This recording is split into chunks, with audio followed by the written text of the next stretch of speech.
Hi ಎಲ್ರಿಗೂ ನಮಸ್ಕಾರ. Welcome to ಸುಮ್ಮಿಜಗತ್ತು. ಬನ್ನಿ ಕಡಲೆಕಾಳು ಉಸ್ಲಿ ಮಾಡೋದು ಹೇಗೆ ಅಂತ ನೋಡೋಣ. ಹಾಗೆ ಗಣೇಶನ ಹಬ್ಬ ಬರ್ತಾ ಇದೆ.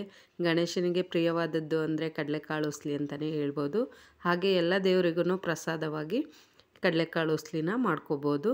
ಮಾಡೋದು ಹೇಗೆ ಅಂತ ನೋಡೋಣ ಬನ್ನಿ. ನಾನಿಲ್ಲಿ ಕಡಲೆಕಾಳನ್ನ ರಾತ್ರಿ ಇಡೀ ನೆನೆಸಿಟ್ಕೊಂಡಿದ್ದೀನಿ. ತೊಳೆದು ನೀರು ಚೇಂಜ್ ಮಾಡಿ ಸ್ವಲ್ಪ ನೀರು ಹಾಕಿಟ್ಕೊಂಡಿದ್ದೀನಿ. ಕಡಲೆಕಾಳನ್ನ 1 ಅಥವಾ 2 ವಿಸಲ್ ಹಾಕಿಸ್ಕೋಬೇಕು. ಅದಕ್ಕೆ ನಾನಿಲ್ಲಿ ಕುಕ್ಕರ್ಗೆ ಕಡಲೆಕಾಳೆಲ್ಲ ಹಾಕ್ಕೊತಾ ಇದ್ದೀನಿ. ನೀರು ಸಮೇತ ಹಾಕ್ಕೊಂಡಿದ್ದೀನಿ. ರುಚಿಗೆ ತಕ್ಕಷ್ಟು ಉಪ್ಪು ಹಾಕ್ಕೊಂಡು ಕುಕ್ಕರ್ ಲಿಡ್ ಮುಚ್ಚಿ 1 ಅಥವಾ 2 ವಿಸಲ್ಲ ಹಾಕಿಸಿದ್ರೆ ಸಾಕು. ನಾನಿಲ್ಲಿ 2 ವಿಸಲ್ ಹಾಕಿಸ್ಕೊಂಡಿದ್ದೀನಿ. ನೋಡಿ ಬೆಂದಿದೆ ಕಡಲೆಕಾಳು, ಹದವಾಗಿ ಬೆಂದಿದೆ. ಇಷ್ಟು ಬೇಯಿಸ್ಕೊಂಡ್ರೆ ಸಾಕು. ಇವಾಗ ಕಡಲೆಕಾಳನ್ನ ಒಗ್ಗರಣೆ ಮಾಡ್ಕೊಳ್ಳೋಣ. ನಾನಿಲ್ಲಿ ಒಂದು ಬಾಣಲಿ ಇಟ್ಕೊಂಡು 1 ಸ್ಪೂನಷ್ಟು ಎಣ್ಣೆ ಹಾಕ್ಕೊಂಡಿದ್ದೀನಿ. ಅದಕ್ಕೆ ಸ್ವಲ್ಪ ಸಾಸಿವೆ ಹಾಕ್ಕೊತಾ ಇದ್ದೀನಿ. ಹಾಗೆ ಸ್ವಲ್ಪ ಜೀರಿಗೆನೂ ಕೂಡ ಹಾಕ್ಕೊಂಡಿದ್ದೀನಿ. ಸ್ವಲ್ಪ ಕರಿಬೇವು ಹಾಕ್ಕೊತಾ ಇದ್ದೀನಿ. ಹಾಗೆಯೇ ಇಲ್ಲಿ 3 ಹಸಿರು ಮೆಣಸಿನ್ಕಾಯಿನ ಹಚ್ಚಿ ಹಾಕ್ಕೊಂಡಿದ್ದೀನಿ. ಅದನ್ನು ನೀಟಾಗಿ ಎಣ್ಣೆಲಿ ಫ್ರೈ ಮಾಡ್ಕೋಬೇಕು. ಚೆನ್ನಾಗಿ ಹಸಿ ವಾಸನೆ ಹೋಗೋ ತನಕನೂ ಫ್ರೈ ಮಾಡ್ಕೊತಾ ಇದ್ದೀನಿ. ಇವಾಗ ಇದಕ್ಕೇ ಬೇಯಿಸಿಟ್ಕೊಂಡಿರೋ ಅಂಥ ಕಡಲೆಕಾಳನ್ನ ಸೇರಿಸ್ಕೊತಾ ಇದ್ದೀನಿ. ಸ್ವಲ್ಪ ನೀರೆಲ್ಲ ತೆಗೆದುಬಿಟ್ಟು ಹಾಕ್ಕೊಂಡಿದ್ದೀನಿ. ಇವಾಗ ಏನು ಇದರಲ್ಲಿ ನೀರಿದೆ ಅದೆಲ್ಲ ಸ್ವಲ್ಪ ಸಿಹಿಯೋ ತನಕ ಚೆನ್ನಾಗಿ ಫ್ರೈ ಮಾಡ್ಕೋಬೇಕು.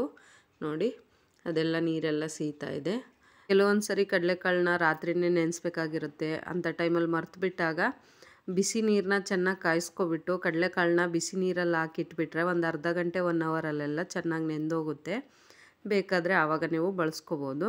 ಕಡಲೆಕಾಳಲ್ಲಿ ಇವಾಗ ನೀರೆಲ್ಲ ಸೀದಿದೆ. ನಾನಿವಾಗ ಕೊಬ್ಬರಿನ ಸೇರಿಸ್ತಾ ಇದ್ದೀನಿ. ಕೊಬ್ಬರಿನ ಸೇರಿಸ್ಕೊಂಡು ನೀಟಾಗಿ ಮಿಕ್ಸ್ ಮಾಡ್ಕೋಬೇಕು. ಕಡಲೆಕಾಳು ಉಸ್ಲಿಗೆ ಕೊಬ್ಬರಿ ಹಾಕಿದಷ್ಟು ರುಚಿ ಜಾಸ್ತಿ.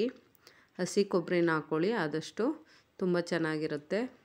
ನೋಡಿ ಇವಾಗ ಆಗಿದೆ. ನಾನಿವಾಗ ಕೊತ್ತಂಬರಿ ಸೊಪ್ಪನ್ನ ಸೇರಿಸ್ತಾ ಇದ್ದೀನಿ. ಕೊತ್ತಂಬರಿ ಸೊಪ್ಪನ್ನ ಸೇರಿಸಿ ಚೆನ್ನಾಗಿ ಮಿಕ್ಸ್ ಮಾಡಿಕೊಂಡ್ರೆ ಕಡಲೆಕಾಳು ಉಸ್ಲಿ ರೆಡಿ ಆಗುತ್ತೆ. ಇವಾಗ ಆಗಿದೆ. ಸ್ಟವ್ನ ಆಫ್ ಮಾಡ್ಕೊತಾ ಇದ್ದೀನಿ. ನೋಡ್ಬೋದು ನೀವು ಎಷ್ಟು ಚೆನ್ನಾಗಿ ಕಾಣಿಸ್ತಾ ಇದೆ ಅಂತ.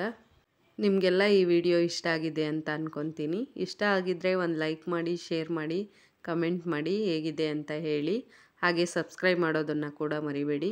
ನಮ್ಮೆಲ್ಲ ವಿಡಿಯೋಗಳು ನಿಮಗೆಲ್ಲ ಇಷ್ಟ ಆಗಿದೆ ಅಂತ ಅಂದ್ಕೊತೀನಿ. ಎಲ್ರಿಗೂ ಥ್ಯಾಂಕ್ ಯು.